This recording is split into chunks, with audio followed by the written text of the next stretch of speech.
지난 한 주간 동안에는 우리 신년 특별 새벽 기도회로 모였습니다. 내 이름을 위대하게 만들어 주리라 라는 주제를 가지고 한동안 한 주일 동안 다윗에게 역사하신, 다윗의 삶 가운데 함께 하신 그 은혜를 우리가 나누었습니다. 함께 기도의 자리에 동참해 주시고 또 함께 기도하신 모든 분들께 감사를 드립니다. 정말 우리 몸을 산 제물로 드리는 것 같이 한 주간 동안 이 이른 새벽에 함께 모여 찬양하고 말씀 듣고 기도할 수 있는 귀한 은혜의 시간이었습니다. 우리에게 주신 말씀, 무엇보다 우리를 위대한 하나님의 백성으로 삼으시고 또한 우리로 이기게 하시는 그 하나님 기억하시며 2025년 한 해를 시작하시는 우리 모든 성도님들 되시기를 주님의 이름으로 축원합니다. 지난 주일에 본문 로마서 12장 1절 말씀으로 몸이 움직여야 신앙이 보입니다라는 주제로 하나님 말씀을 나누었습니다. 몸이 드려지지 않으면 온전한 예배가 아니죠. 하나님의 영이 우리 가운데 거하시면 그의 영으로 너희 죽을 몸도 살리시리라. 내 몸도 영혼과 마찬가지로 하나님께 온전히 예배가 드려져야 하는 것이죠. 우리가 예배 안으로 들어와야 합니다. 그러면 우리가 우리의 몸과 영혼으로 하나님께 드리는 그 근거가 무엇이었습니까? 동기가 무엇이었습니까? 바로 하나님의 자비하심이었습니다. 하나님의 자비하심으로 하나님께서는 그 아들 예수 그리스도를 이 땅 가운데 보내주셨습니다. 그리고 그 참혹한 십자가 위에서 보혈의 피를 흘리심으로써 보혈의 피값으로 우리를 살려주신 줄로 믿습니다. 그렇기에 우리의 모든 예배가 하나님의 자비하심으로 우리의 몸까지도 하나님께 온전히 드려지는 예배가 되시기를 간절히 바랍니다. 오늘은 우리가 한 단계 더 나아가서 몸으로 드리는 예배의 범위가 훨씬 확장이 됩니다. 우리 1절 말씀 우리 다시 한번 읽어보겠습니다. 시작. 그러므로 형제들아 내가 하나님의 모든 자비하심으로 너희를 권하노니 너희 몸을 하나님이 기뻐하시는 거룩한 산 제물로 드리라. 이는 너희가 드릴 영적 예배니라. 아멘. 오늘 주제는 산 제물입니다. 갈수록 태산입니다. 아마 이렇게 생각하실 수도 있습니다. 목사님, 올해는 주제 말씀을 너무 무서운 주제로 삼으셨습니다. 지난주는 우리 몸을 드리라고 하더니 오늘은 산 제물이 되라고 합니다. 일단 들어보시길 바랍니다. 막 그렇게 심각한 내용은 아닐 수도 있습니다. 모든 염려를 다 내려놓고 우리 하나님 앞에 우리 마음을 열고 말씀을 받으시기를 바랍니다. 먼저 제물입니다. 여기 제물은 구약시대 이 제사를 배경으로 합니다. 구약시대 이스라엘 백성들이 제사를 드릴 때에 제물이 제단 위에 올려져서 하나님께 드려졌습니다. 이때 제단에 올려진 죽은 동물을 가리켜서 제물이라고 했습니다. 하나님께 드려지는 예물, 곧 제물이었습니다. 그런데 이 구약 시대의 이 제물은 죽는데 그 의미가 있습니다. 죽어야 의미가 있는 것이죠.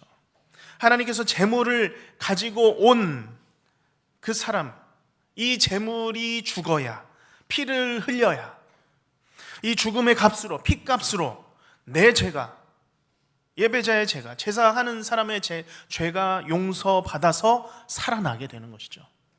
그렇기 때문에 제물이 살아있는 상태로는 온전한 제물이 될 수가 없었습니다. 제물이 살아있으면 용서함도 받을 수 없죠. 산채로는 절대 죄가 해결되지 않기 때문입니다. 히브리서 9장 22절에 말씀하고 있습니다. 율법을 따라 거의 모든 물건이 피로써 정결하게 되나니. 우리 같이 읽어보겠습니다. 시작. 피 흘림이 없은즉 사함이 없느니라. 아멘. 구약의 이 율법 안에서 어떻게 더러운 것이, 부정한 것이 깨끗하게 되었습니까? 피로써, 피 흘림을 통하여서 정결함을, 깨끗함을 얻게 되었습니다. 용서함을 얻게 되는 거죠. 제물이 죽어서 피 흘림이 있어야 제사를 드리는 사람이 용서를 받고 하나님과 화해를 얻게 됩니다. 회복이 가능한 것이죠. 자, 그런데 이 일을 예수님께서 다 하셨습니다.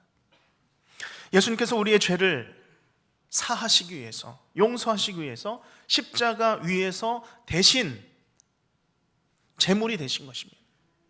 물과 피를 다 쏟으시고 죽으셨습니다. 예수님이 내 대신 제물 되어 죽으심으로 내 죄가 다 용서함을 받았습니다. 이것이 제물입니다. 제물의 의미죠.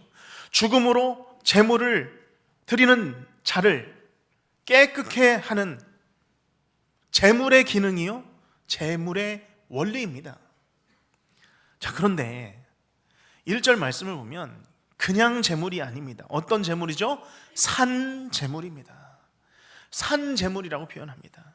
제물은 죽은 것이 제물인데 이 제물은 지금 살아 있습니다. 산 제물이라고 하죠. 우리가 이쯤 되면 질문이 하나 생깁니다. 제물 하고 있는데 지금 우리는 다시 구약의 제사로 돌아가는 겁니까? 구약 제사 다시 드려야 되는 걸까요? 제물을 준비하되 산채로 드리는 구약 제사, 지금 그것을 말하고 있는 것일까요? 아니죠. 우리가 아는 바와 같이 구약의 희생 제사는 이미 끝이 났습니다. 끝났습니다. 예수님께서 십자가에 죽으시고 부활하심으로 말미암아 구약의 모든 제사는 완성이 되었습니다. 예수님으로 말미암아 완성이 되었죠. 더 이상 제사는 드릴 필요가 없습니다. 예수님이 단번에 세상 죄를 모두 짊어지신 제물이 되셨어. 죽으셔서 모든 죄인들의 죄값을 다 치르셨습니다. 다 이루셨고 그 일에 우리는 더 할 것이 아무것도 없습니다. 그러면 도대체 왜 본문은 너희 몸을 산 제물로 드리라 라고 말씀하고 있습니까? 그것은 바로 이 제물에 담긴 의미입니다. 제물이라는 의미 때문입니다. 제물이 의미하는 바와 같이 우리가 하나님께 드려져야 된다, 하나님께 바쳐져야 된다, 하나님의 것으로 드려져야 된다라는 그 제물의 의미입니다. 존 칼빈은 본절을 주석하면서 산 제물의 의미를 이렇게 설명하고 있습니다. 바울은 전반적으로 그의 말에 있어서 일관성을 잘 유지하고 있다. 그는 먼저 우리의 몸이 일종의 제물로서 하나님께 바쳐져야 한다는 점을 밝히고 있다. 여기에는 우리가 더 이상 우리 자신의 신분으로 있는 것이 아니라, 우리 옛사람의 신분으로 있는 것이 아니라 이제는 통째로 하나님의 능력에 넘겨져 있다라는 의미가 있다. 제물의 의미인 거죠. 하나님께 우리가 이제는 통째로 넘겨져야 한다는 의미입니다. 우리는 예수님의 단번의 제사로, 예수님의 피값으로 구속함을 받았습니다. 그 구속함 이후에 우리의 주인이 바뀌어버린 거죠. 이제는 통째로 우리가 하나님께 넘겨졌습니다. 이전에는 죄의 종이었습니다. 악한 영의 종이었습니다. 그러나 이제는 하나님의 종이 되었습니다. 고린도전서 7장 23절 말씀에 보면 너희는 값으로 사신 것이니, 우리는 하나님에 의해서 예수 그리스도의 그 피값으로 사신 바 되었습니다. 그러므로 사람들의 종이 되지 말라.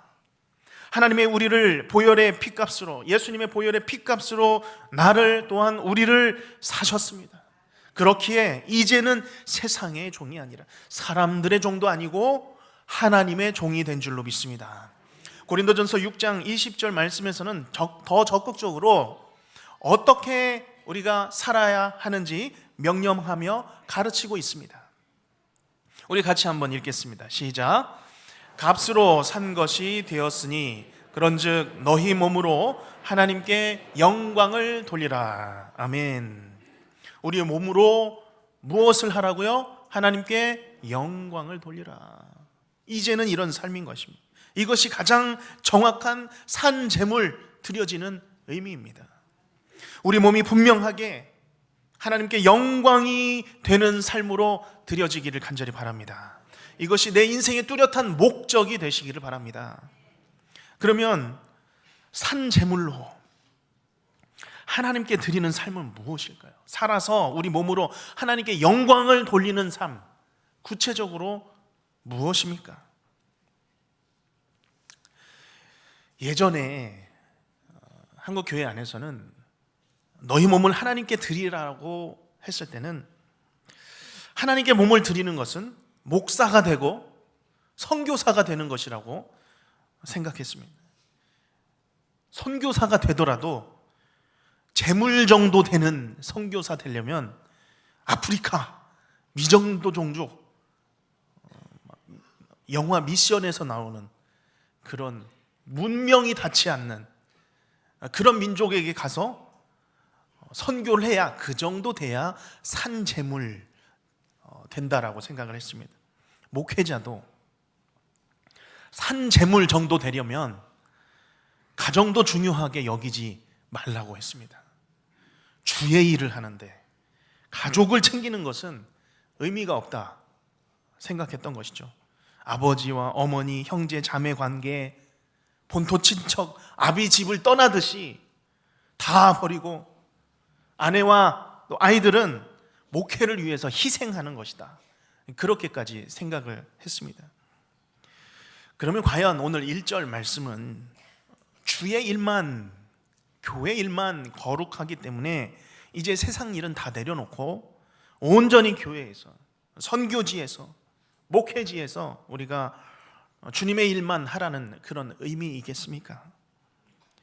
또는 주일 예배 드리는 이 1시간 혼신을 다해서 집중해서 드리는 것이 영적 예배다, 그런 좁은 의미로서 말씀하는 것일까요? 본문은 정확히 그것이 아닙니다. 목회자들이나 선교사들만을 위한 말씀도 아니고 주일 예배 60분 동안 집중하라, 그런 의미도 아닙니다.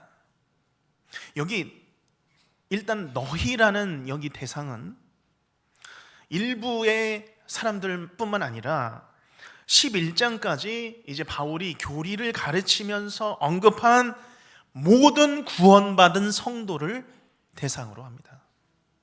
구원받은 모든 성도들이 너희입니다. 또한 이 말씀은 여기 우리의 몸을 하나님께 드리는 것을 단지 주일에 드리는 공예배로 제한하고 있는 문장도 아닙니다. 오히려 지금 이 말씀은 공적 예배를 넘어서는 것이죠. 포함하여 넘어서는 겁니다. 우리의 몸을 움직여서 하는 모든 일과 관계되어 있습니다. 몸을 통하여서 하는 모든 일, 몸을 통해 하는 모든 일들을 예배로 하나님께 드리라.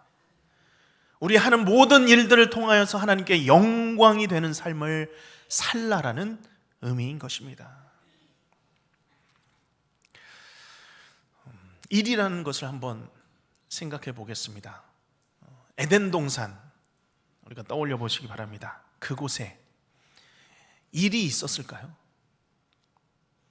없었을까요?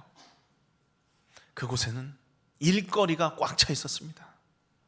창세기 1장 28절 말씀 우리 같이 한번 읽겠습니다. 시작. 하나님이 그들에게 복을 주시며 하나님이 그들에게 이르시되 생육하고 번성하여 땅에 충만하라. 땅을 정복하라. 바다의 물고기와 하늘의 새와 땅에 움직이는 모든 생물을 다스리라 하시니라. 아멘.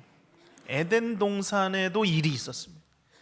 어마어마한 일을 아담과 하와에게 주신 것이죠.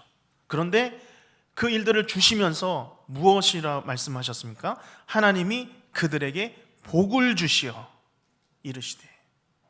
일이 에덴 동산에서는 복이었습니다. 정복하고 다스리는 모든 일이죠.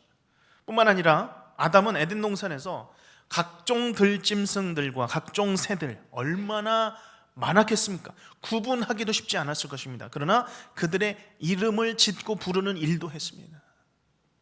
바빴을 것 같습니다. 그러나 죄가 그들 가운데 들어오면서 일에 고통이 더해진 것이죠. 그 일 자체는 선한 것입니다.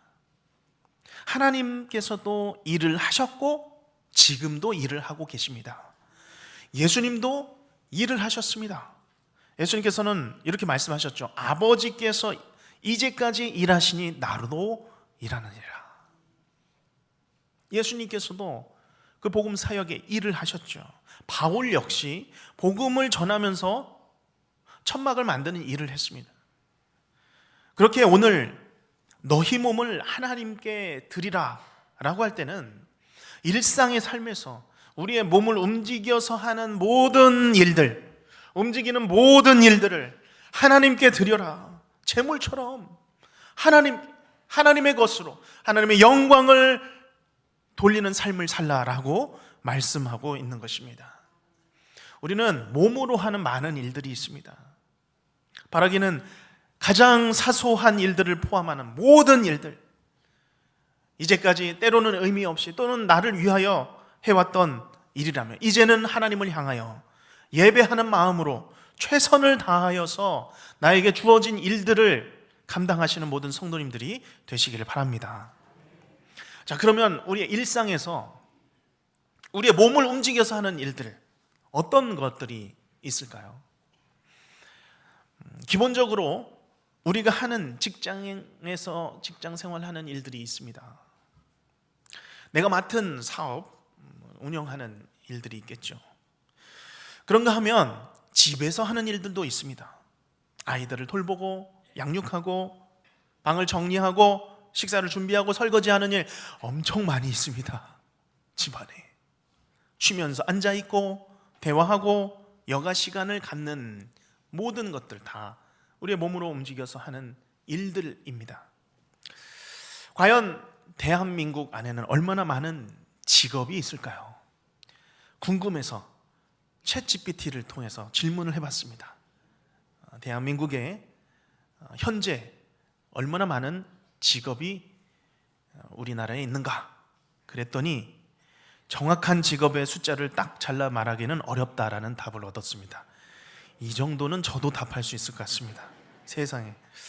왜냐하면 지금도 새로운 직업이 생겨나고 있기 때문이라는 것이죠. 그러면서 현재 대한민국 안에서 말하는 표준 직업 분류를 띄워줬습니다. 기본적으로 대한민국 표준 직업 분류에 따르면 우리가 몸담고 있는 직업은 참으로 다양합니다. 직업군을 말하는 것이죠. 전문직, 사무직, 서비스직, 생산직, 예술 관련직, IT 관련직, 그리고 시대 변화에 따라서 생겨나는 다양한 직업들이 있습니다. 모두 우리의 몸을 다 사용해서 하는 일들이죠.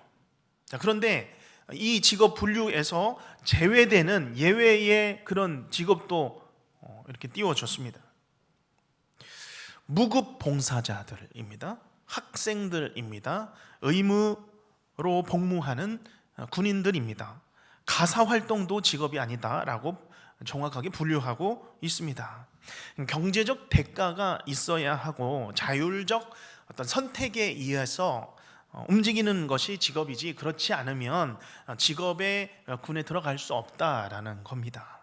그러나 오늘 1절 말씀해 너희 몸을 통하여서 드려지는 일은 이 직업 분류에서 벗어난 모든 일들까지 다 포함하는 것이죠. 그것이 대가가 있는 일이든 없는 일이든 때론 다른 사람의 의지로 하든 그렇지 않든 다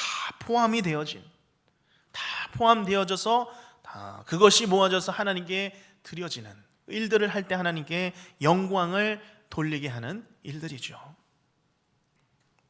그렇게 오늘 말씀은 우리에게 도전하고 있습니다. 성도가 일상에서 몸을 통해 움직이는 이 모든 직업들, 봉사들, 행위들까지 다 하나님께 드리라. 산 제물로 다 드리라. 이 모든 일들을 행하는 것이 하나님을 섬기는 영적 예배의 행위들이다 라고 말씀하는 것입니다. 우리의 삶의 가장 사소한 일들까지라도 그것이 우리가 하나님께 드려지기를 간절히 바랍니다. 그러할 때에 마찬가지로 그 사소한 일들도 하나님을 향하여서 산 제물이 되는 이것이 우리가 드릴 영적 예배가 되는 우리의 삶을 사시기를 간절히 바랍니다. 로렌스 형제가 쓴 하나님의 임재 연습이라는 책이 있습니다. 이 책은 우리의 일상생활에서 가장 사소한 일들을 우리가 어떻게 예배로 드릴 수 있는가 잘 가르쳐주고 있습니다. 이 로렌스 형제는 400여 년 전에 프랑스의 갈멜 수도원에서 지냈던 수도사였습니다. 이 로렌스는 18살이 되던 어느 겨울에 회심을 하고 나서 이제 나이가 되어서 독일과의 전쟁에 참전하게 됩니다.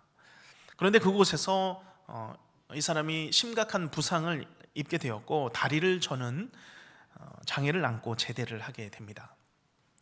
이후에 이제 마음을 먹고 여러 번 수도사가 되기를 원했지만 번번이 좌절을 했습니다. 자기의 그런 신체적인 이유도 있었겠죠.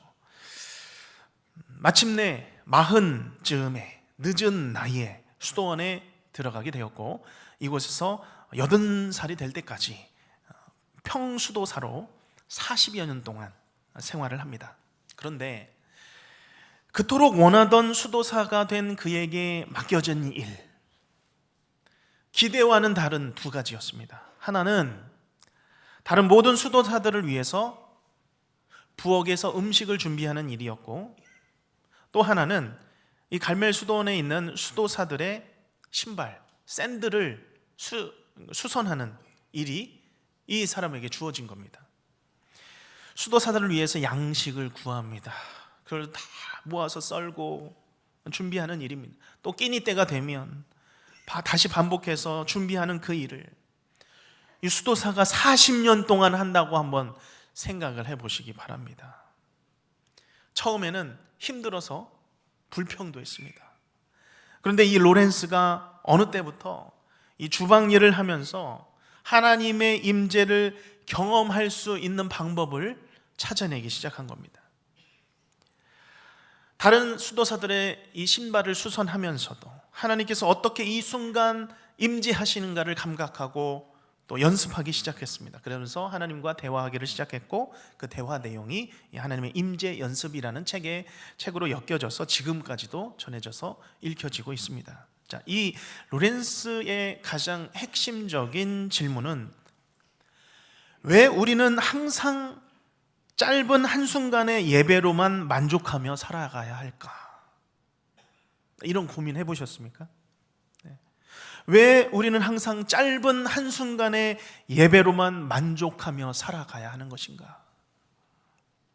하나님의 임재는 구석구석 임해져 있는데 어떻게 이 예배 한 시간, 정기적인 이 기도 시간에만 우리가 예배하는 삶을 살아가는 것인가에 대한 고민이죠. 그래서 이 사람은 그의 책에서 이렇게 말합니다.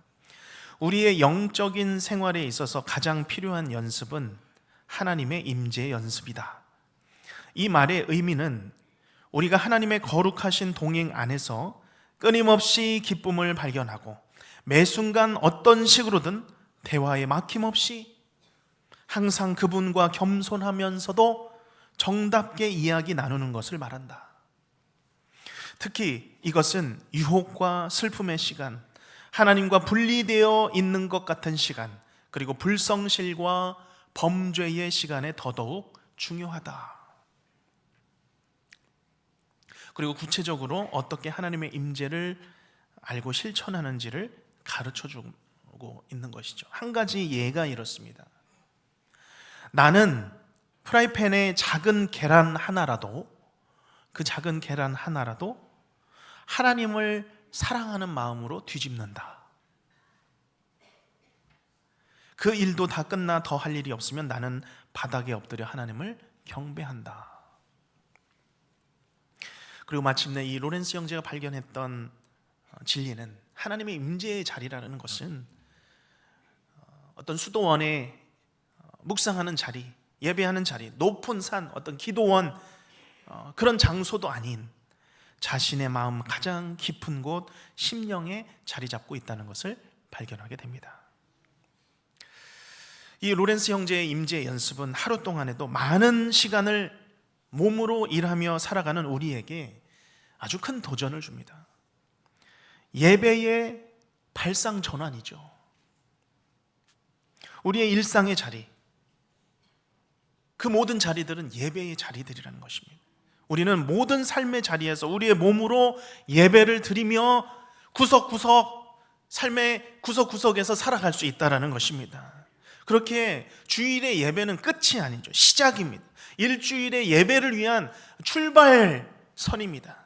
주일의 예배를 포함하여 예배를 넘어서 우리의 몸을 산 제물로서 살아서 우리의 움직이는 모든 일들을 하나님께 온전히 예배로 드리는, 하나님께 영광을 돌리는 우리의 모든 삶이 되시기를 주님의 이름으로 축복합니다. 이제 마지막으로 1절을 마치면서 영적 예배를 드리는 우리가 한 가지 기억해야 할 단어가 있습니다. 자, 그저 산 제물이 아닙니다.